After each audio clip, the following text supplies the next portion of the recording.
আপনি বিএনপি বা অন্য কোনো দলের সাথে না গিয়ে কেন গণ অধিকার পরিষদের সাথে গেলেন? Alhamdulillah, it feels great to be the fittest candidate. That like trending এ থাকার জন্য ইলেকশনে দাঁড়ানো? আমি শিখেছি যে আমাকে সিস্টেমটা চেঞ্জ করতে হবে। How does it feel? কেমন লাগছে? অ্যান্ড ইয়েস, ওয়েলকাম সবাইকে নাগরিক প্রতিদিনের একটা স্পেশাল পডকাস্ট ইউথ ম্যান্ডেটে। আপনাদের সাথে আছি আমি মামুনুর রশিদ, এবং এই নির্বাচনী জমজমাট এক্সাইটমেন্ট ওয়েদারে আমাদের সাথে প্রতিদিনই নতুন নতুন গেস্টরা আসছেন, কথা বলছেন। আমার সাথে আজকে স্টুডিওতে যিনি আছেন তিনি খুব মাল্টি ডাইমেনশনাল, মাল্টি ট্যালেন্টেড একজন পার্সোনালিটি, মিস আর্থ বাংলাদেশ 2020, পলিটিক্যাল এডুকেটর, একই সাথে তিনি একজন এনভায়রনমেন্ট অ্যাডভোকেট, আর বর্তমানে পলিটিক্স করছেন, ভোটে দাঁড়িয়েছেন, the one and only all time beauty with brain, মেঘনা Alam. What an intro. Thank you. How are you? I am doing very great আপু, very pleasure to have you here. আমি একটু অডিয়েন্সকে বলবো যে কিভাবে আমাদের আলাপ, Oh, sure. সেটা আরে আমি বলবো। Sure. সো আমি বলার পরে বলবো যে ওটা দেখার পরে what was your first expression. যেমন আমাদের তো এখন সোশ্যাল মিডিয়াতে ইউ আর অলওয়েজ ট্রেন্ডিং, যেহেতু আপনার অনেক ভিডিও এদিক সেদিক ঘুরে বেড়ায়। আমি আবার সোশ্যাল মিডিয়াতে একটু দুষ্ট আছি।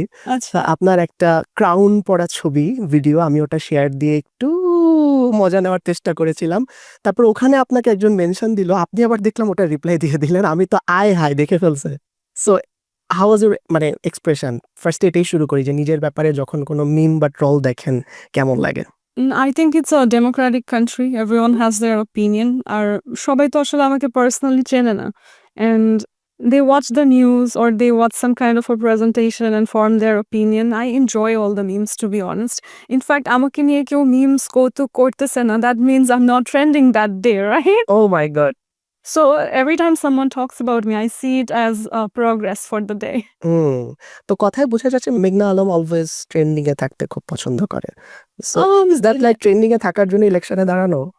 ট্রেন্ডিং এ থাকতে পছন্দ করি উদ্দেশ্যে না, কিন্তু ট্রেন্ডিং এ থাকা is like an outcome which is kind of enjoyed by me আর কি। আমার উদ্দেশ্য হচ্ছে পলিটিক্সে নিজের স্পেসটা এখন নিয়ে নেওয়া। In fact to be very honest with you, যেই স্ট্রাকচারাল সিস্টেমে আমাকে নিয়ে আসলে অনেক ধরনের ভুল ধারণা ছড়ানো হয়েছে, সেখান থেকে তো আমি শিখেছি যে আমাকে সিস্টেমটা চেঞ্জ করতে হবে। So that is my ultimate goal. এখন এটার মাঝখানে আসলে যা কিছু বাই প্রোডাক্ট থাকে, I see it all in a very positive light. আর মানুষ আমাকে যত জানবে, চিনবে, the hate will turn into love over time. Like it happened with you. You invited me to your show. হ্যাঁ, আই ডিসাইডেড এখন থেকে আর কারোর মিম শেয়ার দিব না, কারণ কখন কার সাথে কোন শোতে দেখা যাবে। No, I hope you won't regret the experience, so you can do it more so that other celebrities also be like, maybe the unreachable ones. If you are a dream celebrity, you can do it to attract them. এখন I don't know সবাই হচ্ছে আপনার মতো kind কিনা, but I wish সবাই এরকম kind হতো। So back to the point, আপনি ঢাকা আর্টে ইলেকশন করছেন। So Yes. ঢাকা আর্ট একটা heavy weight seat, heavy weight candidate. এটার সাথে আপনি তো বিউটি উইথ ব্রেন একটা ক্যান্ডিডেট হিসেবে দাঁড়িয়ে তো গেছেন। How does it feel? কেমন লাগছে এখন? সামনে তো election. Alhamdulillah, it feels great to be the fittest candidate there, to be honest, because others are like all overweight, as you said. আচ্ছা, সো আমি আপনাকে একটা খুব কাট কোয়েশ্চেন করি। ঢাকা আটের দুজন প্রার্থী রয়েছেন, বিএনপি থেকে একজন রয়েছেন, এনসিপি থেকে। ঢাকা আটে 11 জন প্রার্থী। I mean like Yeah. যারা একটু হাইপ হেভি ওয়েট, যারা সবসময় মিডিয়া ফোকাসে থাকে তাদের কথা বলছি। হ্যাঁ। বিএনপি থেকে একজন রয়েছে, এনসিপি থেকে একজন রয়েছে। সো যিনি বিএনপি রয়েছেন মির্জা আব্বাস, ওনাকে নিয়ে অনেক আলোচনা সমালোচনা। আপনি আমাকে এমন 3টা পয়েন্ট বলতে পারবেন যে এই 3টা পয়েন্ট যেটা আপনার আছে কিন্তু মির্জা আব্বাসের নাই, এই কারণে মানুষ আপনাকে ভোট দিবে? ওকে, মানুষ কাকে কি কারণে ভোট দিবে এটার উপরে আসলে কোনো ডেফিনেট ক্যাটাগরি নেই। কেউ তাকে এই কারণেও ভোট দিতে পারে যেটা ওনার দলের লোকজন সবসময় বলে যে সেই এরিয়াতে তার বসত বাড়ি, শ্বশুর বাড়ি, something like that. I am not sure কতটুকু সত্যি, I hear it all the time. তাকে আত্মীয় ভেবে কেউ ভোট দিতে পারে। It has no logic, but people can do it all the time. So আসলে জনতা কি ভেবে কাকে ভোট দিবে, it's not in my hand. But আমি তার থেকে 3টা কোয়ালিটি বলতে পারি যেটা আমার আছে তার নেই। আবার তারও অনেক কোয়ালিটি আছে যেগুলো আমার নেই। যেরকম number 1, he is been in politics for a long time. Long time, আমার জন্মেরও আগে থেকে, if I am being like full on straight forward. এত বছরেও আসলে ওনার যে ইন্টারন্যাশনাল কানেকশন বা ওনার ডিপ্লোম্যাটিক ওয়ার্ল্ডে যে influence, if I compare that with mine, it's almost next to nothing. So that's one thing I can bring to the parliament that he can't. আমি যদি সংসদে বসি তাহলে বাস্তব ক্ষেত্রেই যেই পলিটিক্যাল নেটওয়ার্ক আমি শো করতে পারবো from all over the world, I don't think even he can do that. So that's one. Number 2। Number 2, আমি হচ্ছে 11 বছর ধরে পলিটিক্যাল এডুকেটর হিসেবে কাজ করছি এবং বাংলাদেশের বাইরেও কাজ করছি।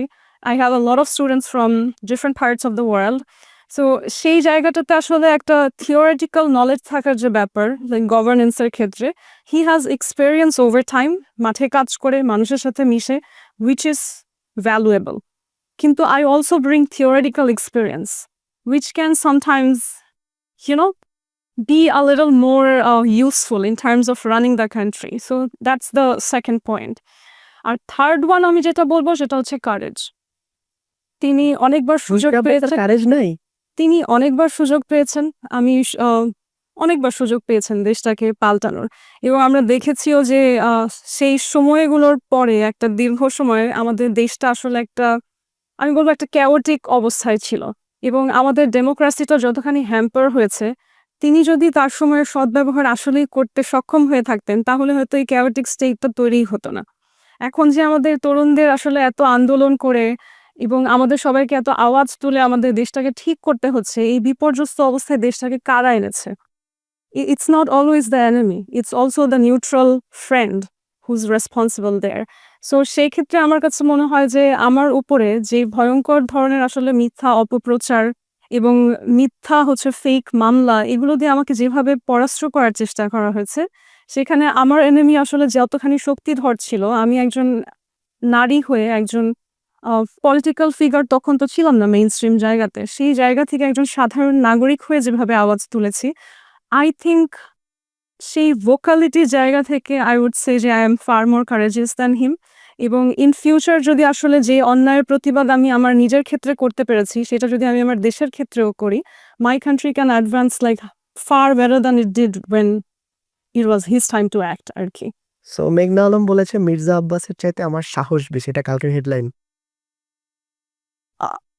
টু বি ভেরি ফ্র্যাঙ্ক, মানে আমরা যদি আসলে এম্পেরিক্যাল এভিডেন্স বেসড কথা বলি, যে কোনো মানুষ যার কমন সেন্স আছে সে বুঝবে যে আমার জায়গা থেকে আওয়াজ তোলা তাদের মতন অনেক বাঘা বাঘা রাজনীতিবিদদের পক্ষেও হয়তো সম্ভব হবে না। তারাও চিন্তা করবে এরপর আমার দল টিকবে নাকি, এরপরে আমার সিট টিকবে নাকি। কিন্তু মেঘনা Alam has gone like whatever happens I am gonna speak for justice, you know. তাহলে আপনি এখন একটা লাইন বলে দেন, আমি মেঘনা আলম, আমার কোনো দল লাগে না।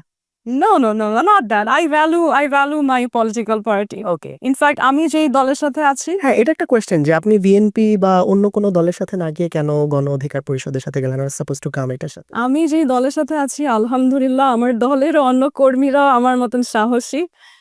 আমার কথা যদি আমি বলি, আমি তো আমার দলের লিডার হচ্ছে ভিপি নূর এবং সে হচ্ছে মার খেয়ে হোক তাকে বারবার আক্রমণ করে তার উপরে, তাকে নানা রকমের আমার মতনই অনেক মিথ্যাচার ছড়িয়ে অনেক চেষ্টা করা হয়েছে তাকে হেয় করার জন্য।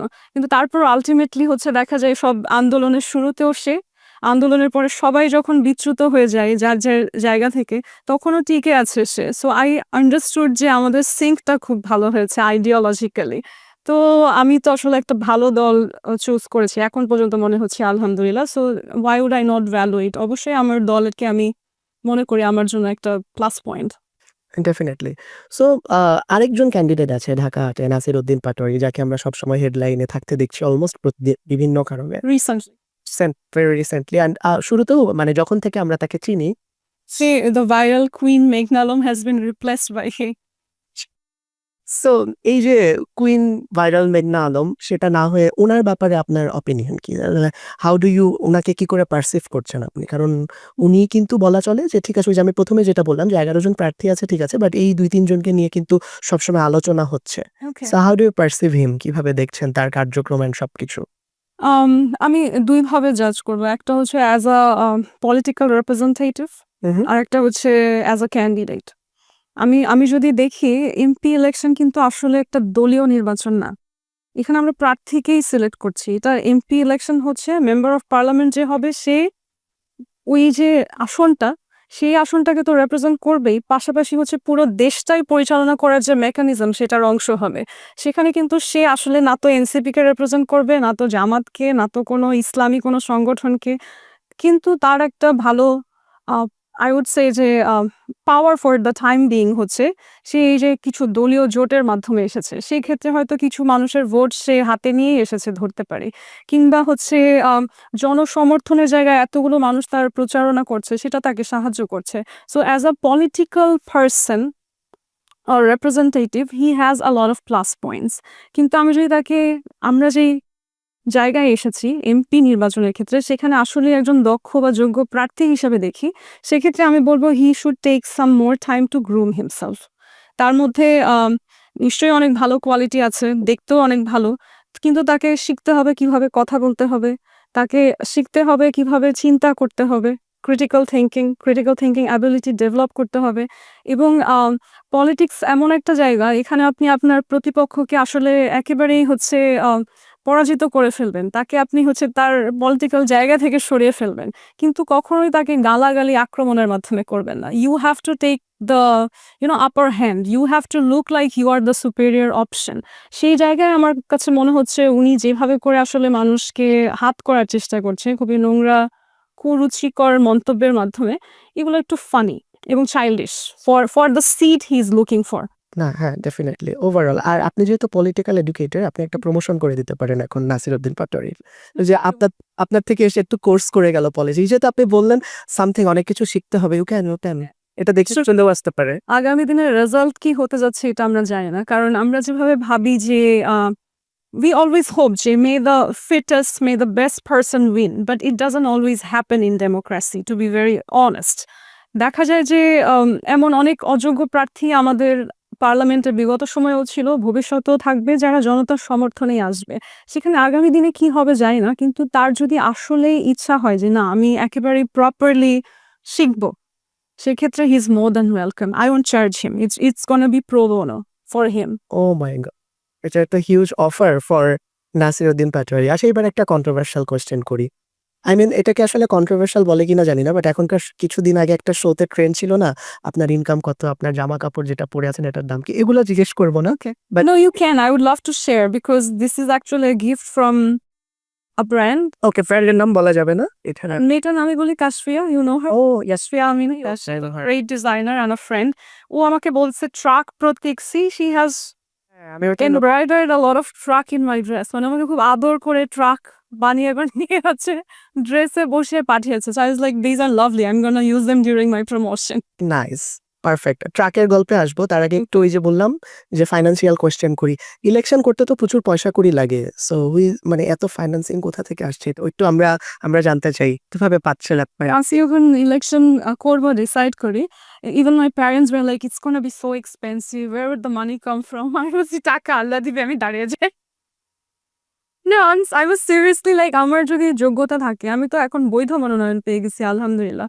সো একটা মনের মধ্যে ভয় ছিল যে এত বড় একটা জায়গায় আমি মানুষের সাথে এত ফাইট করে হচ্ছে টিকে আছি, সেখানে আসলে আমার প্রতিদ্বন্দ্বী যারা তারা কোনোভাবে এটাকে নষ্ট করার চেষ্টা করবে কিনা, অনেক রকম শঙ্কা ছিল। কিন্তু আলহামদুলিল্লাহ প্রত্যেকটা স্টেজই তো আমি সুন্দরভাবে পার হয়ে গেছি। তো তখন আমার কাছে মনে হয়েছে যে এখন শুধুমাত্র ফিনান্সিয়াল কারণে পিছিয়ে থাকবো, এটা কিভাবে সম্ভব? So I was like Allah will manage something. তবে আমার কাছে পার্সোনালি এবং লজিক্যালিও যেটা হওয়া উচিত সেটা হচ্ছে নির্বাচনের যে ক্যাম্পেইন, এটার খরচটা অ্যাকচুয়ালি ইলেকশন কমিশন এবং আমাদের যে সরকার থাকে সেই সময় তাদেরই বহন করা উচিত। আয় হায়! সরকার তো গরিব হয়ে যাবে। এটা তো No, this is how it happens in many developed parts of the world. কারণ আপনার ইলেকশন ক্যাম্পেইনে একটা প্রার্থী ধরেন অনেক অনেক ব্যানার পোস্টার এগুলো করার টাকা আছে, আরেকজনের নেই। তাতে কি হবে? তার প্রমোশনটা বেশি হলো, তাকে বেশি মানুষ চিনলো। সে যদি অযোগ্য হয় মনে হবে যে সে হেভিওয়েট বেশি, যেহেতু তার প্রচারণা বেশি। তো এই কারণে আসলে অনেক সময় মানুষ নিরপেক্ষভাবে সিলেকশন করতে পারে না। কারণ একটা মানুষ তো এমনও হতে পারে যে সে কোনো একটা কৃষকের ছেলে, কিংবা সে হচ্ছে কোনো একজন ডেইলি লেবারের ছেলে, বা সে রিক্সা চালিয়ে ইনকাম করে। কিন্তু তার রাজনৈতিক জ্ঞান আছে। এবং এরকম অসংখ্য মানুষ আছে। তার রাজনৈতিক জ্ঞান আছে, তার দেশের জন্য কাজ করার স্পৃহা আছে। সে খুবই সৎ মানবিক মানুষ। ওই পারসনটা তো কখনো সংসদে বসতে পারবে না। যদি তাকে প্রতিবার এই কোটি, কোটি টাকার বাণিজ্যের মধ্যে দিয়ে প্রচারণা করে যদি সিলেক্ট হতে হয়। তো আমার কাছে মনে হয় যে নির্বাচনের এই খরচের প্রসঙ্গটা আসাই উচিত না। বরঞ্চ মিডিয়া মানুষ সবার উচিত আওয়াজ তোলা। ইনফ্যাক্ট ইসিকে লেটার লিখে পাঠানো যে সব কন্টেস্ট্যান্ট যারা আছে সবাইকে আপনারা হচ্ছে প্রচার করার ফান্ডিংটা দিয়ে দেন। আরেকটা করে এখন সবাই ক্রাউড ফান্ডিং, যেটা একটা ট্রেন্ডিং এটা এখন উপায় তো নাই। উপায় না পেয়ে অনেকে করছে crowd funding. But the ideal way হচ্ছে যে সরকার এটা নিজে বহন করবে। সেক্ষেত্রে হবে কি একটা নিরপেক্ষ নির্বাচন হবে। আপনার যোগ্যতা ভ্যালিডিটি সে চেক করবে। সেটা আমি না করছি না। কিন্তু যখন আপনি ভ্যালিড, যখন আপনি বৈধ মনোনয়ন পেয়েছেন এবং আপনি নির্বাচনের প্রচারণায় যাবেন, তখন খরচটা উচিত হচ্ছে ইলেকশন কমিশন এবং গভর্নমেন্টের একসাথে জোগাড় করে ক্যান্ডিডেটকে দেয়া। তো এটা করলে দেখা যাবে এই যে আমার যে সেকশন ঢাকা 8, এটা তো বাংলাদেশের সবচেয়ে অ্যাফ্লুয়েন্ট এরিয়ার একটা, সবচেয়ে শিক্ষিত এরিয়ার একটা। সেখানেও নারীর হাতে এতখানি অর্থনৈতিক ক্ষমতা নেই যে নারীরা নির্বাচন করবে। তার হয়তো স্বামীর কাছ থেকে পারমিশন নিতে হবে, তার বাবার কাছ থেকে পারমিশন নিতে হবে। তার তো নিজের হাতে সেই অর্থনৈতিক মজুরটা নেই। যে কারণে আমি যে দাঁড়িয়েছি, না দাঁড়ালে আপনারা একটা নারীকেও পেতেন না প্রার্থী। I am the only female candidate in that constituency. So সেই জায়গাতে আমি যদি সংসদে যাই ইনশাআল্লাহ, এখনই ইসির কাছে আমরা অনেক কিছু শেয়ার করেছি। বাট এই ৫ বছরে তো আমি সবসময় 100% এফোর্ট দিব যে নেক্সট ইলেকশনে যেন ক্যান্ডিডেটদের খরচটা রাষ্ট্র বহন করে। ওকে, লুকিং ফরওয়ার্ড। সো এবার একটু ট্রাকের কথায় আসি। ট্রাকের সাথে আপনার কানেকশনটা কোথায় একটু শুনি। আই মিন কেন ট্রাক গোস উইথ মেঘনা আলম? ট্রাক আমার দলীয় প্রতীক। ট্রাকটা শুরু থেকেই আসলে গণ অধিকার পরিষদের প্রতীক এবং তাদের সাথে আমি এটা নিয়ে কথা বলেছি যে ট্রাকটা কেন। সো ওরা দেখলো যে একটা প্রতীক নির্বাচন করার যে প্রসেস, তারা চিন্তা করলো কোন প্রতীকটা অলরেডি পপুলার হয়েছে। তো ট্রাক নিয়ে আসলে আমরা অনেক রকম ট্রেন্ডিং নিউজ আগেও দেখেছি বিগত সময়ের বিভিন্ন ইলেকশনে। সেটা একটা কারণ ছিল। দ্বিতীয় কারণ হচ্ছে গণ অধিকার পরিষদ হচ্ছে একেবারেই মাটির মানুষদের সংগঠন।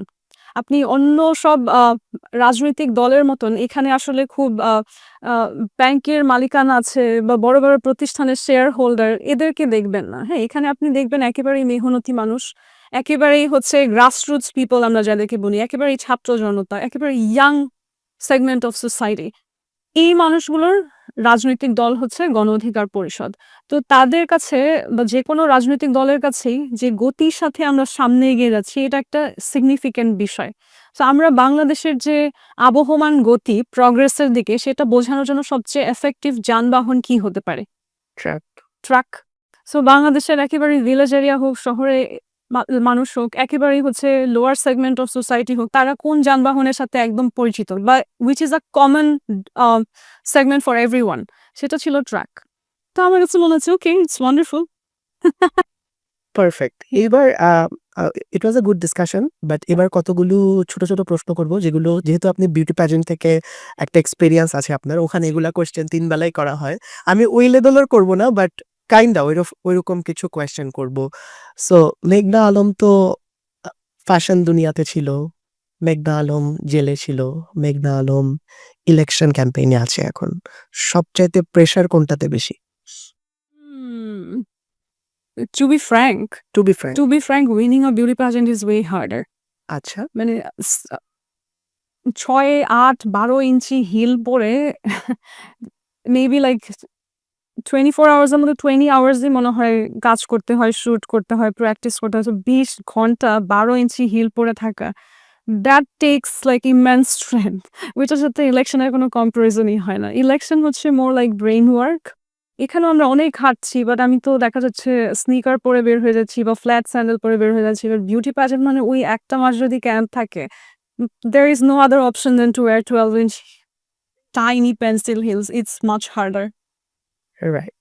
সো এটা একটা বেসিক প্রেডিকশন, যেহেতু আমাদের election upcoming. What do you predict? ইলেকশনে কে জিতবে, এটা কি দেওয়া যাবে? প্রেডিকশন মানে ওভারঅল ন্যাশনাল ইলেকশনে। Predictions are not supposed to be on point, but if I have to predict, I will say you might see a miracle. You might see someone nobody expected winning. Okay. Since you are a leader and leader, ইনশাল্লাহ যদি hypothetically আপনাকে এরকম একটা সুযোগ দেওয়া হয় যে ৩টা পার্টিকুলার ডিনার পার্টিতে আপনি ৩ জন ওয়ার্ল্ড লিডারের সাথে দেখা করতে পারবেন। দে মাইট বি পাস্ট হয়ে গেছে, এমন ওয়ার্ল্ড লিডারও হতে পারে। কোন ৩ জন এবং তাদেরকে আপনি কি জিজ্ঞেস করবেন? 1, 2, 3. I really want to place a women inside somewhere. Okay. একজন হচ্ছে সিনথিয়া ম্যাকিনি। উনি ইউএস প্রেসিডেন্সিয়াল ইলেকশন করেছিলেন গ্রিন পার্টি থেকে। এবং she was my teacher at some Oh. point in time. So অনেক দেশে উনার সাথে যোগাযোগ না থাকলেও দেখা যায় আমি যখন কোনো একটা কনফারেন্স অ্যাটেন্ড করছি, উনার কোনো একটা কোট বা উনাকে হচ্ছে দেখানো হয়। সো আমার জীবনে উনার একটা ভালো ভূমিকা আছে। যেমন একটা সময় আমি আসলেই চিন্তা করতাম যে এই পলিটিক্যাল সাইডে আমি যে পলিটিক্যাল এডুকেটর হওয়ার চেষ্টা করছিলাম তখন বা এই ট্রেনিং গুলো নিচ্ছি মানে এটার আল্টিমেট ফিউচারটা কি? This is not a money making profession. তো সেই সময়ে উনি আমাকে অনেক উদ্বুদ্ধ করেছিলেন। What do you ask her? মানে আ দেখা হলে কি জিজ্ঞেস উনাকে করো? যদি আমি জিজ্ঞেস করব, I think I would ask Cynthia McKinney, how did she manage to be so influential Okay. while being a woman, while being a black woman in a country like USA? যেখানে বাংলাদেশের মতন একটা দেশে মানে আমাকে একজন নারী হিসেবে এই প্যাট্রিয়ার্কাল সোসাইটিতে আমি একজন পুরুষের সমকক্ষভাবে শক্তিশালী হতে পারি, এটা স্ট্যাবলিশ করতে যে আমাকে একটা কঠিন রাস্তা পার হতে হচ্ছে এবং পদে, পদে আসলে নারীকে বস্তুর মতন বা সেক্সুয়ালাইজ করে ফেলার যে একটা প্রসেস, সেই জায়গাটা আমার সম্মুখীন হতে হচ্ছে। সেখানে উনি একজন মাইনরিটি হয়ে, উনি একজন নিপীড়িত সেগমেন্টের হয়ে সোসাইটির সেই ইউএস এর মতন জায়গায় কেমন করে প্রেসিডেন্সিয়াল ইলেকশন পর্যন্ত নিজেকে নিয়ে গেলেন, আমার মনে হয় সেই যাত্রাটা আমি যদি জানতে পারি উনার কাছ থেকে, that will help me a lot. Number 2. First, rapid answer. Second one হচ্ছে বার্নি স্যান্ডার্স। Question.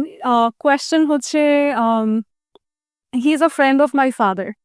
আর আমার ওনার কাছে যে প্রশ্নটা হবে সেটা হচ্ছে আমার যে সিচুয়েশনটা হয়েছে সেখানে একেবারেই হচ্ছে কন্ট্রোভার্সিয়াল একটা ফিগার থেকে এখন আমি হয়ে গেছি এমপি ক্যান্ডিডেট। এই বিষয়টা নিয়ে ওনার মতামত কি?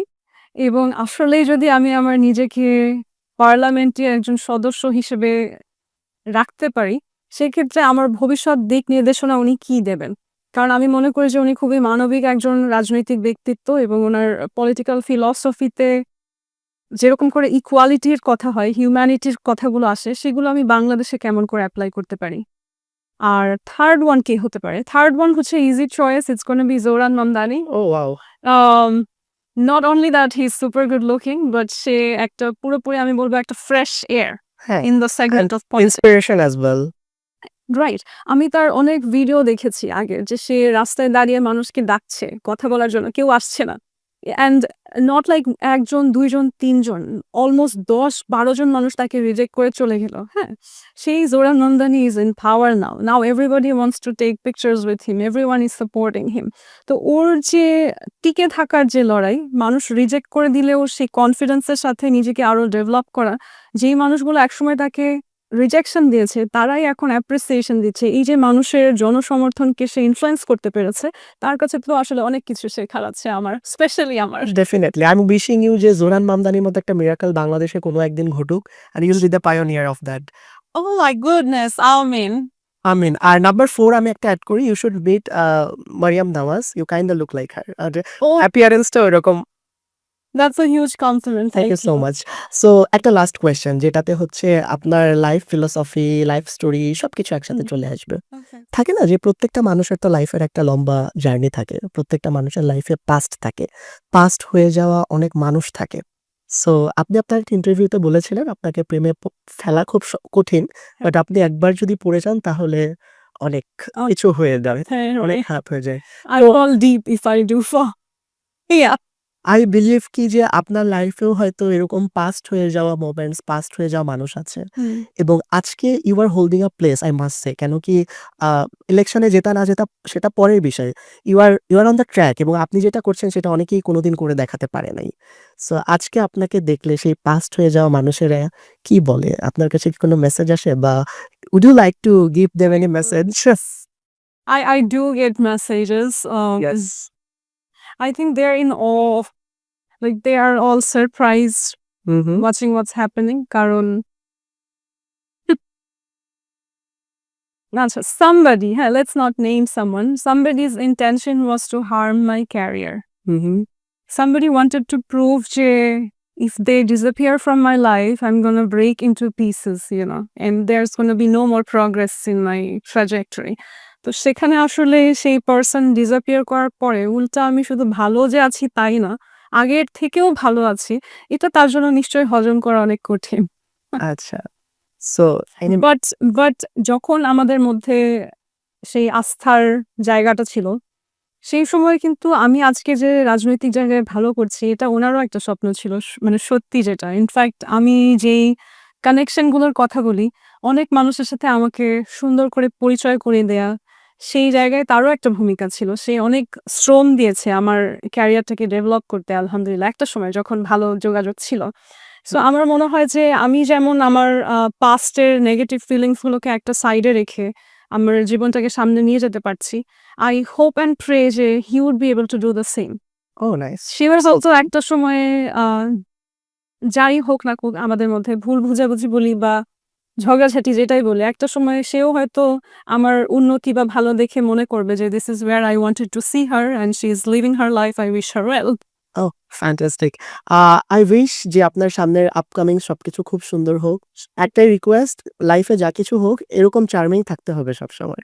Please pray ইনশাআল্লাহ। for me. বে And I wish you the best path ahead and thank you so much. আমি চাই যে যত ড্রিম সেলিব্রিটিজ, পলিটিশিয়ানস আছে, I hope they all get back to you oh my god! and you get to interview them all. I will be fine. Thank you so much. আপু lastly ছোট্ট করে একটু vote চেয়ে ফেলেন ভোটারদের কাছে। Should I হ্যাঁ, to a camera, camera? Video camera. আসসালামু আলাইকুম ঢাকা ৮ এর সকল এলাকাবাসীদেরকে। আমি ঢাকা ৮ এ আপনাদেরই সন্তান। এই এলাকায় আমি বড় হয়েছি। এখানেই আমার লেখাপড়া, এখানে আমার জীবনের একটা বড় অংশ। ঢাকা ৮ এর সকল সমস্যা আমি নিজে অনুভব করি এবং আমি চাই আমার যে ঢাকা ৮ এটা যেন ঢাকার সবচেয়ে উন্নত, সবচেয়ে স্বাচ্ছন্দ্যের জায়গা হয় এবং সেই সুযোগটা আমাকে দেবেন সবচেয়ে নিরাপদ ও নারীবান্ধব এলাকা গড়ে তোলার। ইনশাআল্লাহ এত বছর পর যে ইলেকশন হচ্ছে সেটা যদি ফেয়ার হয়, তাহলে আপনাদের ঢাকা ৮ এর আপনাদের মেয়ে বাংলাদেশকে উচ্চ শিখরে নিয়ে যাবে ইনশাআল্লাহ। Thank you so much for coming আপু।